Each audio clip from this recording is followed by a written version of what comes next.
आज Doubtnut app download करें। Doubtnut पर अपने सभी गणित, रसायन विज्ञान, भौतिक विज्ञान और जीव विज्ञान के डाउट्स का करो सफाया। बस प्रश्न की फोटो खींचो, एक ही प्रश्न को क्रॉप करो और तुरंत वीडियो सोल्यूशन पाओ। अभी डाउनलोड करें। दोस्तों, आज हमें एक सवाल दिया गया है जिसमें हमें कहा है कि 3 सिक्के उछाले जाते हैं। माना घटनाएं ए 3 शीर्ष या 3 पूंछ आना, बी कम से कम 2 शीर्ष आना तथा सी अधिकतम 2 शीर्ष आना प्रदर्शित की गई है। हमें यह बताना है कि युग्मों ए कॉमा बी, ए कॉमा सी तथा बी कॉमा सी में से कौन सा युग्म स्वतंत्र है। दोस्तों, सबसे पहले हम देखते हैं कि यदि हमारे पास दो घटनाएं हैं ए और बी, तो हम कैसे सिद्ध करें कि ए और बी स्वतंत्र हैं। यदि दोस्तों ए और बी दोनों के होने की प्रायिकता हमारी बराबर आ जाती है ए के होने की प्रायिकता गुणा बी के होने की प्रायिकता के, तो हम कह सकते हैं ए और बी जो घटनाएं हैं वह दोनों स्वतंत्र हैं। यानी यदि दोनों के घटने की प्रायिकता बराबर आ जाए ए के घटने की प्रायिकता गुणा बी के घटने की प्रायिकता, तो वह दोनों स्वतंत्र घटनाएं हैं। तो यहाँ देखते हैं हम सबसे पहले हम ए और बी को चेक करते हैं। तो ए क्या दिया गया है कि 3 शीर्ष हो या 3 पूंछ हो। दोस्तों, यदि 3 सिक्के उछाले जाएं तो हमारे पास क्या क्या संभावनाएं हैं। हम head head head head tail tail tail head tail tail tail head head head tail tail head head head tail head, और क्या आ सकता है टेल टेल टेल। दोस्तों, यह 8 संभावनाएं हैं हमारे पास यदि 3 सिक्के उछाले जाएं तो। हमें क्या कहा है ए में कि 3 शीर्ष या 3 पूंछ, तो यह 1 और 2 ए के अनुकूल है। तो ए के होने की प्रायिकता कितनी होगी 2 बटे, टोटल संभावनाएं कितनी है 8, तो 2 बटे 8 यानी 1/4।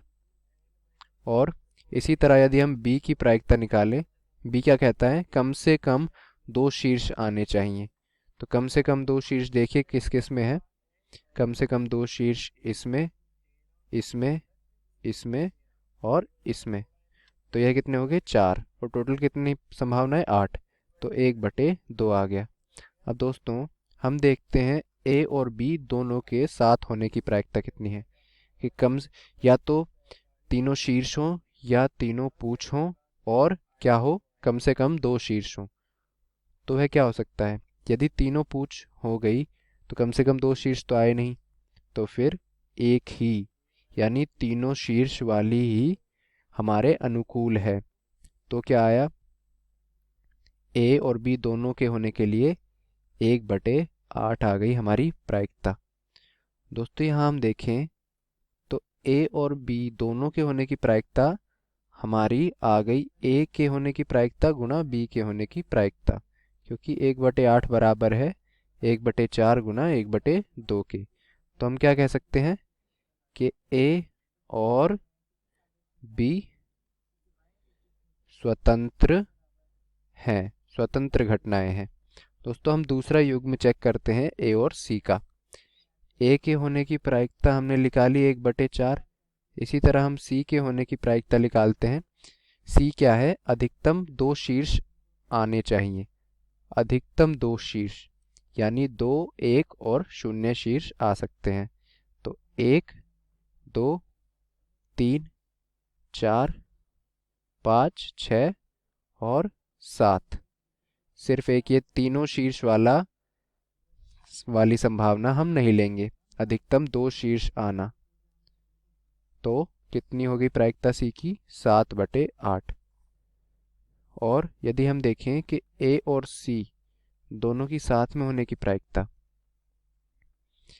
ए क्या कहता है या तो तीनों शीर्ष हो या तीनों पूंछ, और सी क्या कहता है कि अधिकतम 2 शीर्ष होने चाहिए। तो कौन सी आई हमारे इसके अनुकूल, यह तीनों पूंछ वाली संभावना इसके अनुकूल आई।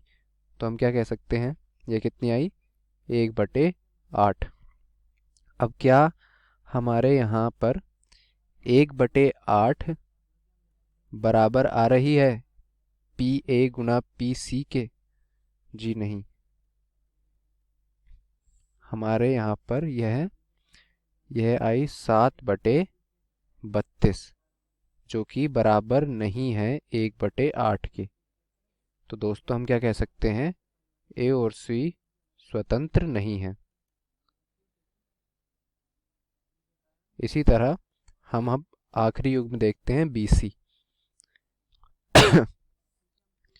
दोस्तों हम देखें B और C के इकट्ठे होने की हम प्रायिकता निकालते हैं, यानी B भी हो और C भी हो, तो वह क्या आ जाएगी हमारे पास।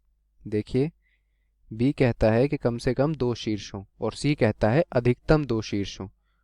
तो क्या होगा इनके बीच का कॉमन, जिनमें सिर्फ 2 ही शीर्ष हों, तो वह कौन कौन से आ जाएंगे, वह हमारे पास आ जाएंगे ये वाला, ये वाली और ये वाली संभावनाएं, यानी 3, क्योंकि B कहता है कम से कम 2 और C कहता है अधिकतम 2। तो कौन सी इनके बीच कॉमन आई, जिनमें 2 ही शीर्ष हों। तो देखिए यहाँ पे प्रायिकता आई, 3/8। अब यदि हम देखें तो क्या यह B की प्रायिकता गुणा C की प्रायिकता के बराबर है। B की प्रायिकता हमें पता है कितनी है, हमने पहले निकाली थी, कितनी आई थी हमारी 1/2, और C की कितनी थी 7/8। तो क्या यह 7/16 3/8 के बराबर है? नहीं। तो दोस्तों 7/16 बराबर नहीं है 3/8 के। तो हम क्या कह सकते हैं, जो B और C है वह भी स्वतंत्र नहीं है। तो हमने क्या देखा कि ये जो तीनों युग्म हमें दिए गए हैं, इनमें से A और B जो घटनाएं हैं वह स्वतंत्र है, ना A और C स्वतंत्र हैं और ना ही B और C स्वतंत्र हैं। A और B एक दूसरे के लिए स्वतंत्र घटनाएं हैं। धन्यवाद। कक्षा 6वीं से 12वीं से लेकर नीट, IIT, जेई वो एडवांस के लेवल तक 1 करोड़ से ज्यादा छात्रों का भरोसा। आज ही डाउनलोड करें डाउटनेट ऐप या व्हाट्सएप करें अपने सारे डाउट्स 8400 400 400 पर।